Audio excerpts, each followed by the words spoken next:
President's words about working with segregationist senators, that they were hurtful and personal. And it's personal, and I was actually it was hurtful. You also worked with them to oppose busing.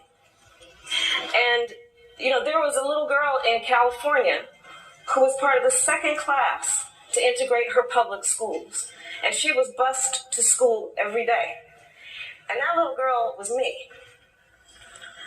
I think the American people want to know that these aren't debate moments, these aren't political points, that when you say they were hurtful and personal, you mean that. And so I'm curious what the Vice President has said to you since then that made you think, okay, I'm okay with this, I can join this ticket.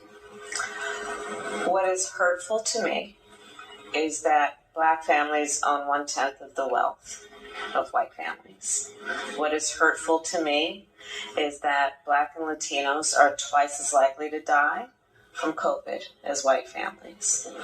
What is hurtful to me is that when you look at the disparities and everything from healthcare to education to the economic well-being of families in America, there are real racial disparities that are rooted in systemic racism and a failure to address the truths that may be difficult truths.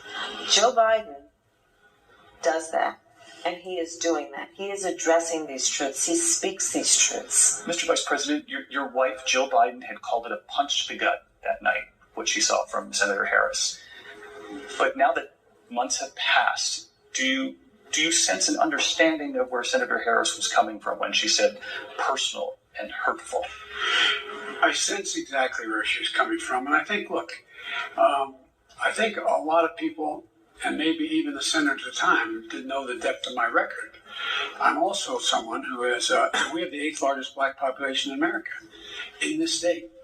The reason I'm sitting here with you now is because African Americans vote over 90% for me. I don't take anything for granted. I've worked like hell. And so, but we're on the same exact page about what the possibilities are right now. There's enormous possibilities. And Senator Harris, now making history, the first Black woman, the first Asian American on a presidential ticket for a major party. We asked her about the attacks, the words President Trump repeatedly uses to describe her. President Trump has referred to you as nasty, a sort of madwoman, a disaster, the meanest, most horrible, most disrespectful of anybody in the U.S. Senate. How do you define what you hear from the president? Listen, I think that there is so much about what comes out of Donald Trump's mouth that is designed to distract the American people from what he is doing every day. That is about neglect, negligence, and harm to the American people. And incompetence. Absolutely. Absolutely. Her mother, a scientist. Her father, an economist. They met and married at grad school in California.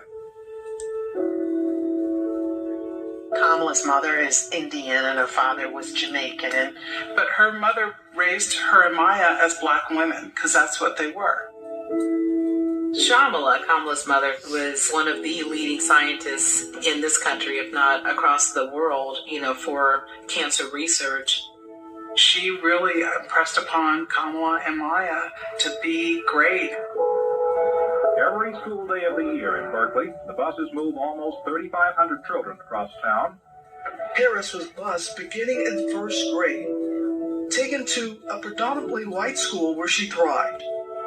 She grew up to become a prosecutor, then attorney general, then a U.S. senator. Harris met her husband, Doug, a lawyer, on a blind date. You got some family out here? Thank you. Come on, family. Her blended family shows her heritage, and her stepchildren call her Mamala.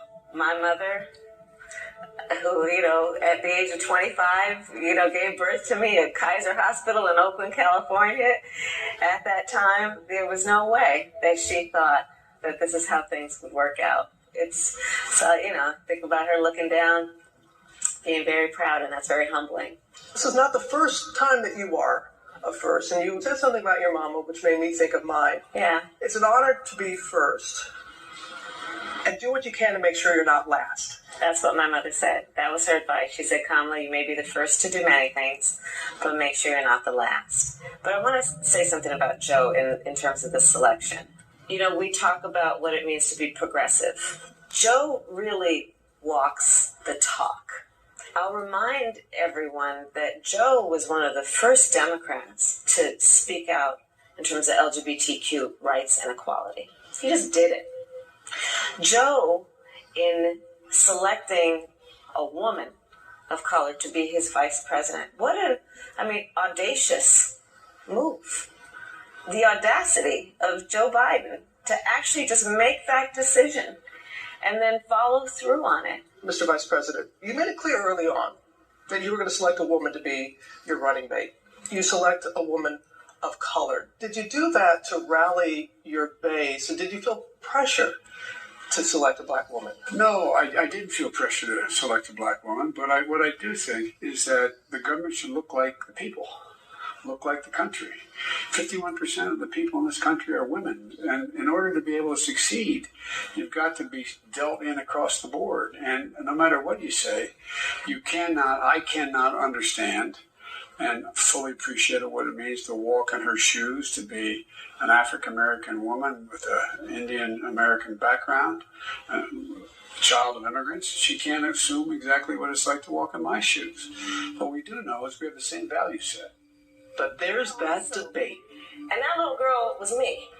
We have an enormous opportunity. Well, on the campaign trail, Vice President Biden has at times sparked controversy over issues related to race. If you have a problem figuring out whether you're for me or Trump, and you ain't black.